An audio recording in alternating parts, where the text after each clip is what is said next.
Okay guys, tumutulo ba ang hose ng inyong washing kahit hindi naman ito naka-drain? Tara, subukan nating gawin. And tingin ko, kaya naman nating gawin mga mami. Buksan nyo yung likod niya. Pero make sure na naka-unplug po ang inyong washing bago buksan. Tingnan nyo po yung daluyan ng hose niya doon.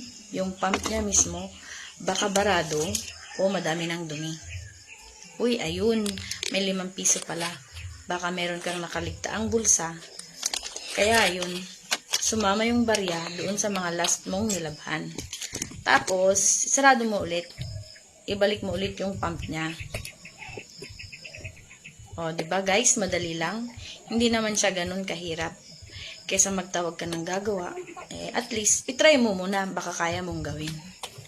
Tingnan natin kung hindi na ulit tumutulo.